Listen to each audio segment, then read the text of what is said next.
special edition, or as Nigeria celebrates its 63rd anniversary. Now, as we make progress in this special coverage of Nigeria's 63rd independence anniversary celebration, we're now being joined by Chief Robert Clarke, a lawyer and a senior advocate of Nigeria. Good to have you here on the show today. All right, to kick off. It is always my pleasure. To kick off discussions today, we've been speaking with elder statesmen from different walks of life and from different parts of the country. For you, Chief Robert Clarke, give us your own perspective. Nigeria at 63. Should we be celebrating? What are the gains? What are the losses?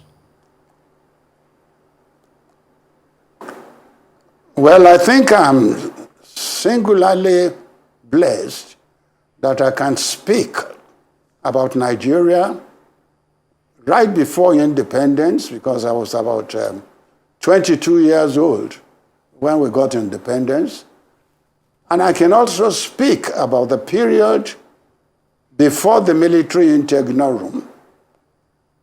And I can now speak about the 1999 Constitution that has brought a lot of headache, a lot of mismanagement, a lot of corruption into Nigerian system of governance. Thank you.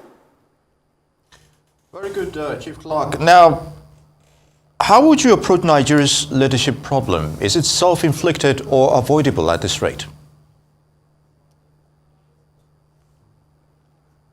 When you talk about self-infliction, or whether it is avoidable, I would say Nigerians' position today has been self-inflicted.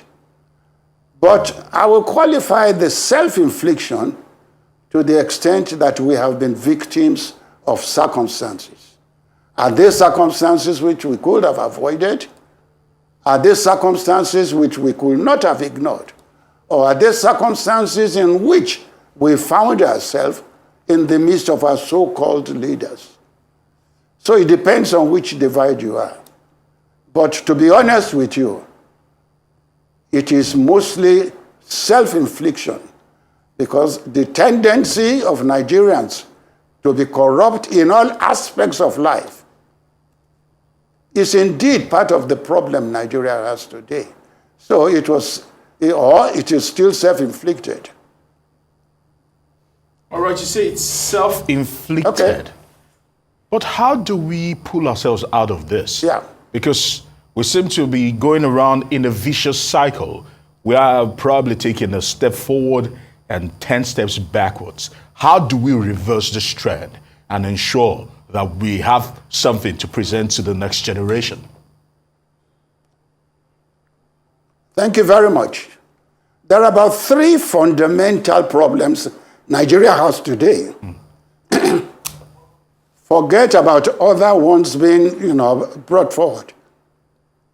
But I can assure you that if we can handle these 3 that I will mention today, Nigeria will be heading forward to the El Dorado. First, local governments.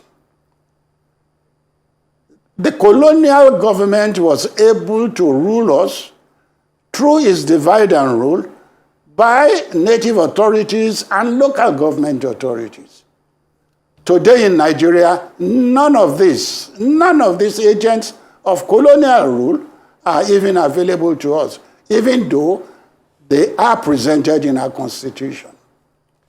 Secondly, the constitution says you cannot be voted for, you cannot even contest an election in Nigeria today, even though you have the fundamental human rights entrenched in your constitution, except to belong to a political party. Why give Nigerians fundamental rights? And then, on one hand, the constitution is restricting that right that we cannot accept we join a political party. Do you know that 80% of Nigerians' problem on election matters today are due to that one clause where you are made to join a political party? You are therefore creating a political party now in Nigeria as a special group of people without whom you cannot progress in the country. That is the second thing. The third one, of course, is the 1999 Constitution. The 1999 Constitution made it so bad that a governor, a president, has all executive powers to rule a state or Nigeria. When you vest a person with such enormous political powers, by Jove, you are creating a situation where it becomes a do-or-die matter. As one of our former presidents said, election is a do-or-die matter. It should not be so. But once you create a cabal of people to conduct a political party, and you now say that political party is the only avenue, any Nigerian who has the interest of Nigeria at heart, who can get to the reins of power, we have to look into those three. So I suggest to you, in Nigeria, every 4 years, we get all these problems we get. I have been a party to all these problems. I have discovered that most of these problems are created by the political party that surrounds us. To be a member of a political party is not enough for you. You must strive to be in the center of that political party so that you can get the position of being nominated or dictating who is to be nominated. And in Nigeria today, all this needs money. So you discover that without money, you cannot join a political party and be heard. You cannot hold any relevance in a political situation if you don't have money. So what do we find? That the political party is the center of all these troubles we have. But if you want to amend the Constitution to say, look, you have no right to give us fundamental human rights that governs all other ways of life, but you are restricting us that we cannot vote or be voted for any position of governance, except we belong to a political party. Please, let us all Nigerians stay together and remove that clause. Remove it, and you will see the progress we are making. Secondly, the question of local governments. Please, please, please, can it be amended? I tell you, it cannot be amended today, even though there are provisions in the Constitution. Why it cannot be amended? Let us be honest with ourselves. The people you are asking to amend the Constitution are the same people who are perpetrating this inequality. How do you want them to do it? The politicians today are sitting on plenty of naira money. But before they get to that money, to exercise the right on that money, they need to spend money. So that system that allows a political party to control, now we have to think, who are going to change it? Members of the House, members of the National Assembly, all the state assemblies, to amend it. Where will you get that from? You can never, never get it. People always ask me, you members of the third realm, you always ask me, how then do we change the Constitution? I always say it, and I still maintain it till today. Only a third force can help us. Then you can ask me, what do I mean by a third force? I won't tell you the answer. One of the speakers you heard this afternoon was talking about Saul's journey. Well, that was a third force. So let us look at Nigeria. Who can amend Constitution? The National Assembly and the legislature. But they can't do it. Because that's where they eat and drink. That's where they control everybody. So let God pray for us. Let us pray for ourselves. Because heaven helps only those who help themselves. Let us create a third force. I am not campaigning for a third force. God is my witness. I have said it 4 times on television. You members have asked me, what do I mean by third force? Go and think among yourselves. Because that's the only way we can change the Constitution. When Jonathan was in governance, I was not his lawyer then.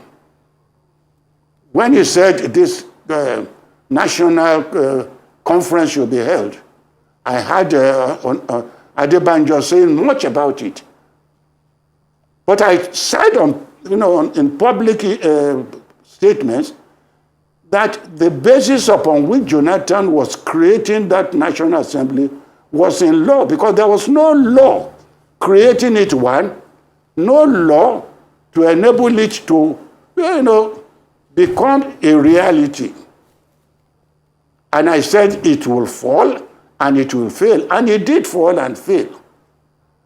Jonathan is one of the most gentle men you can think of. I became his lawyer and acted for him 16 months after he left the presidency. And I learned a lot about him. I am not saying this to praise him, but I discovered that he was willing to help Nigeria. It was during his time. He said this subsidy should be removed. But look at the trade unionists today shouting, calling on us to come and go on strike. When they were the one, 14 years ago, when Jonathan said, come and remove subsidies so that you and I, the poor ones, will suffer less. The same trade unionists today, I remember all of them. I was a trade unionist for 16 years. I studied industrial relations in Ruskin College in England. I became a general secretary of my union. I handed over my union to late Alhaji Adebola before I went to the university to study law again. When they were told, oh, Jonathan is ready to remove subsidy, the same and the hierarchy of that same trade union are still within the same government today. And they're asking you and I to come and go on strike. When they are the most beneficiaries. Look at the so-called NOPENG, or what they call. The refineries were not working in Nigeria for almost 15 years.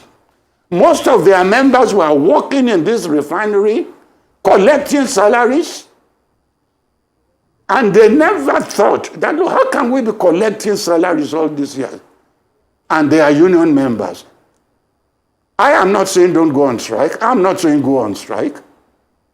But, once foolish, or I don't know how Imbos put it, I won't be foolish the second time. When they had the opportunity 14 years ago, 12 years ago, to fight for you and I, so that this subsidy will have been removed during Jonathan's time, who meant so well for us, they refused. They said they were going to go on strike. The same trade unionists today are now saying they are going on strike. They are because the subsidy has been removed. Let them go and think twice. Let us all work together. In the circumstances we have found ourselves today, and let us see how we can help each other, because Nigerians' problem is so great. Now, let me look at another aspect of Nigeria today. Corruption has eaten into every aspect of our life. I was telling my young son last week, I said, when God was going to create the world, he called his angels. They said, look at this place called the earth. This is Africa. I want to create countries there. But I want to distribute the wealth I'm going to put into this country. So he started. Morocco, Algeria, he was putting gold, manganese. When he got to Nigeria, lo and behold, the angels had to hold the hand of God. Baba, what is wrong? You are putting everything into this country, gold, manganese, this one. What is wrong? What is special about these people? You know what God told the angels? He said, don't be in a hurry. You wait and see the type of people I will put. Then you won't be jealous. Today, the problem in Nigeria is the brainchild of us, all of us Nigerians. We are all crooks. Let me be clear with you. We are all crooks in Nigeria. We always find a short way to any law. Today, we were told, 600 people were caught stealing gasoline or whatever. Today, again, we are still back to the same, losing 600 barrels. And these people know who are stealing it. But you and I cannot talk. So we have to pray to God. Nigeria has to be changed. One, the constitution has to be jettisoned in the area I've just mentioned. I'm not talking about what Ayo Adebanjo and my good friend from the north said. But to get a change, you cannot. But these 3 areas I told you, you try and do it within 4 years. Do you know what we lawyers called election time in Nigeria? Don't let anybody deceive you. We call it our harvest time. We make money. And when we make the money, people are claiming that the judiciary also makes money without proof. But we know we lawyers are making money. The judiciary is making money. Everybody is making money during election time.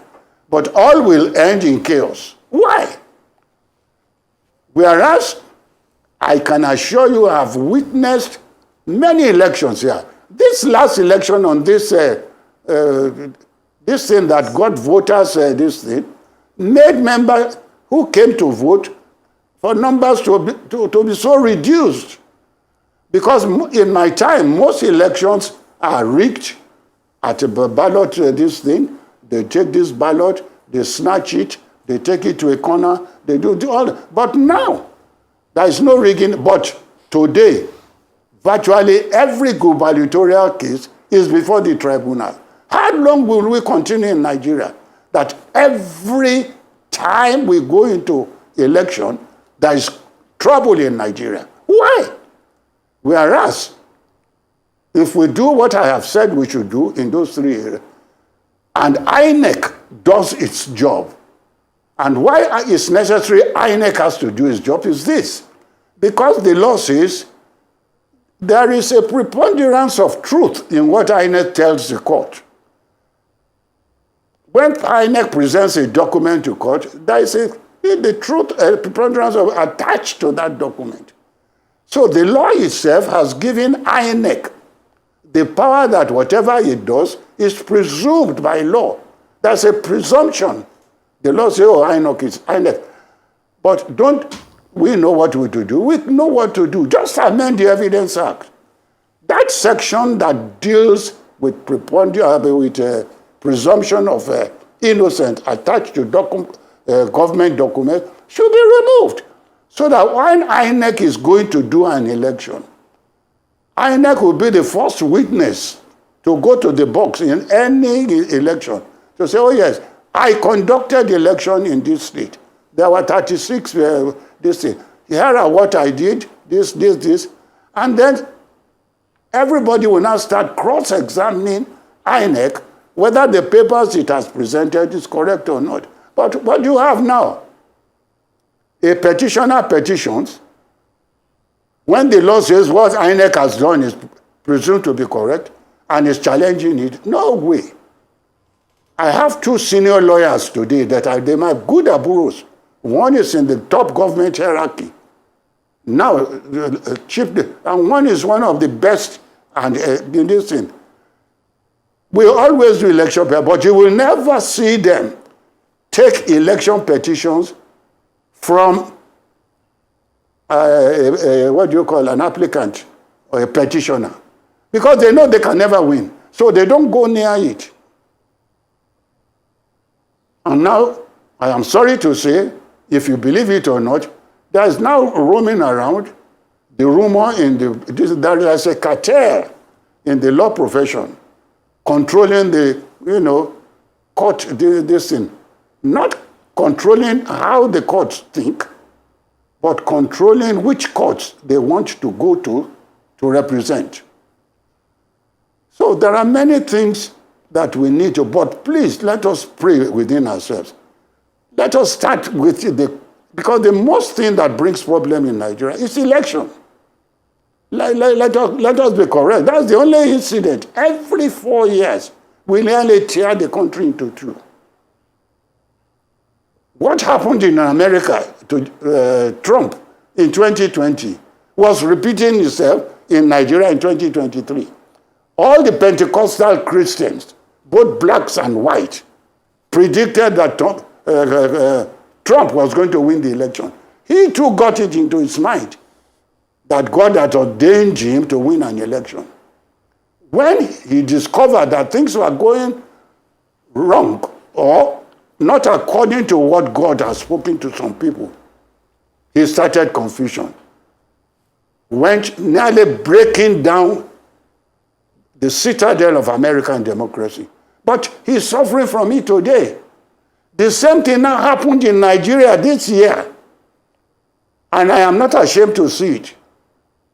The consortium of CAN in the north, the consortium of the Catholic, the consortium of certain people from a particular area ganged together and brought a candidate on us, as Wale Soyinka was speaking in South Africa last week, with Bajwe. You know what the Yorubas call Bajwe?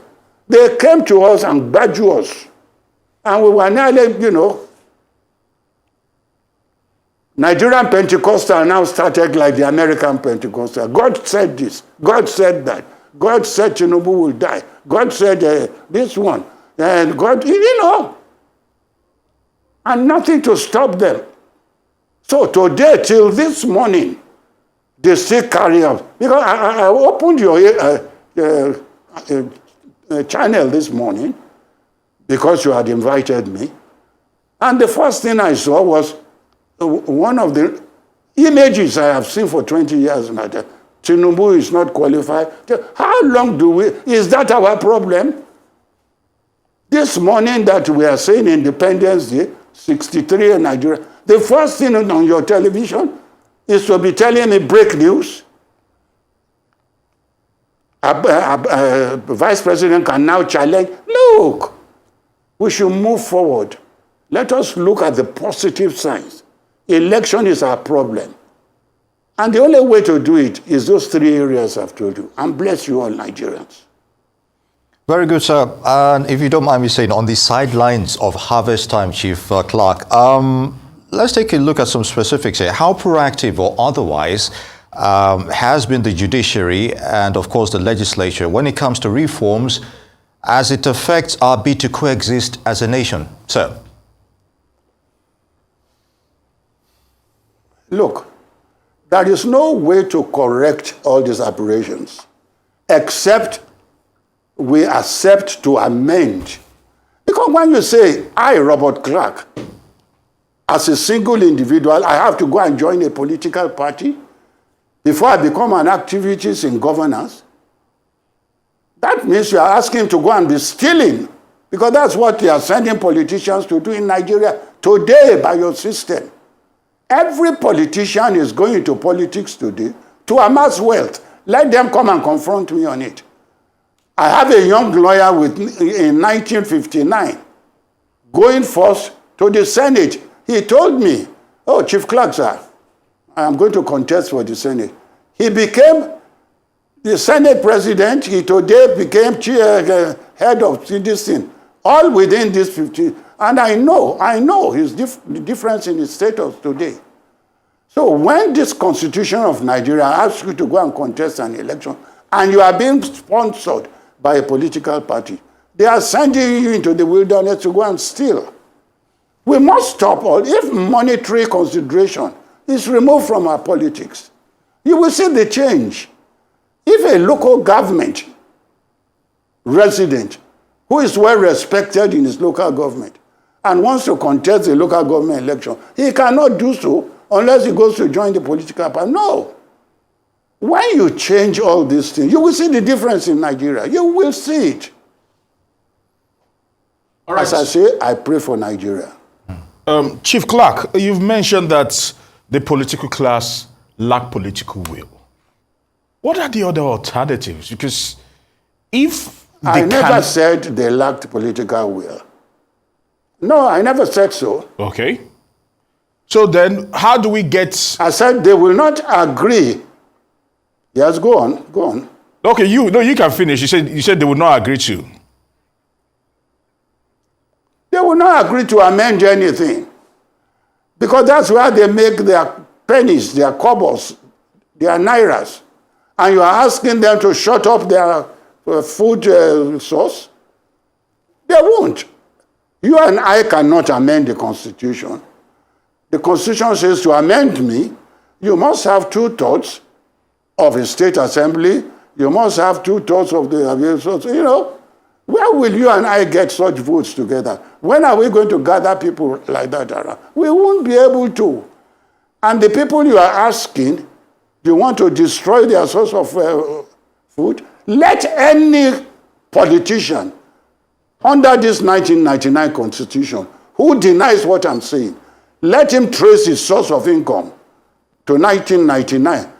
And if he's been in governance for 4, 5, 6 years, let him come and tell us how much he's making from it now. They are all making fantastic money. So they will not change what brings butter and bread to them. But as I said, a third force is the only, that is God's prayer. That's my prayer to God, that God should use his third force to change their minds, to agree, to change this. So are we resolving that only the metaphysical can help Nigeria at this dire strait right now?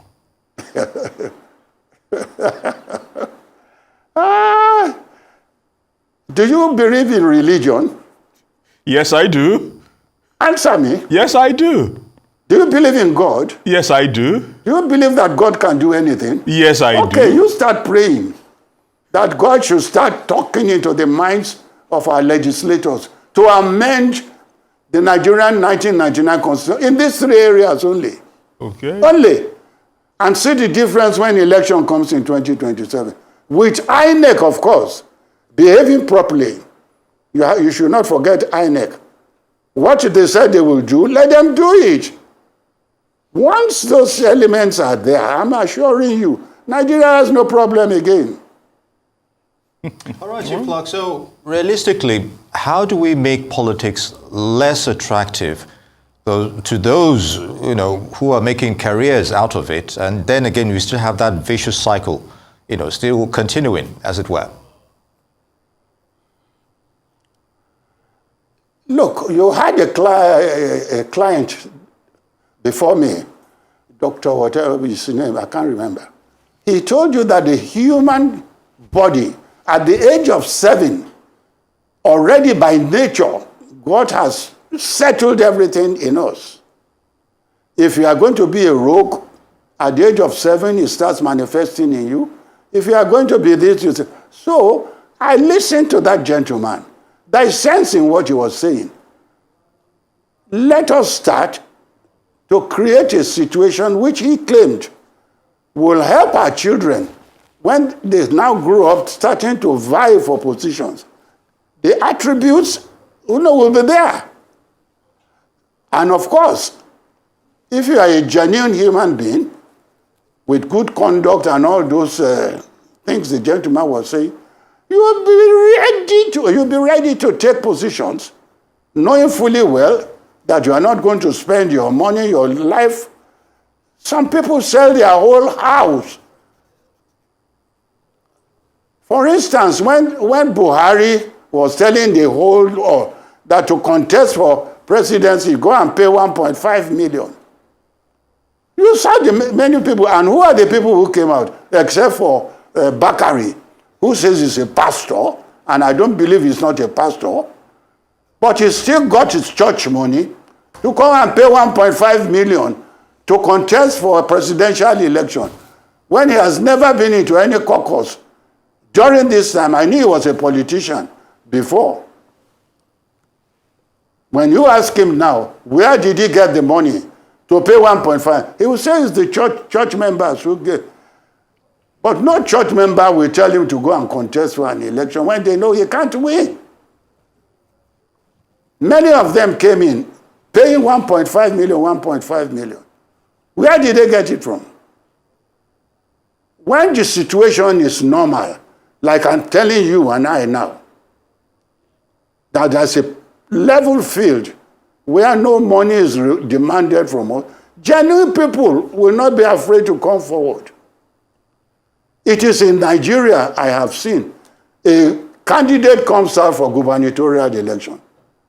After 8 years, EFCC pounces on him. They start chasing him around. It's only in Nigeria. And we have so many governors now being paraded, you know. Aren't we ashamed? Let us now sit together. I heard Afe Babadola last week saying that he's going to open his chambers to start, you know, some lawyers or people who can petition against it. He said he was going to open his lawyer. I will be so happy if he can use the money God has given him to open this and let us, some of us come and join him, and he pays us our allowances, not for me to looking for money to come and join him. Then you'll see maybe progress will start from there. But if not, I pray to God he should give us a third force. All right, Chief Robert Clarke, I want to say thank you very much for your time here on this special coverage of the 63rd Independence Anniversary of Nigeria. Thank you very much, sir.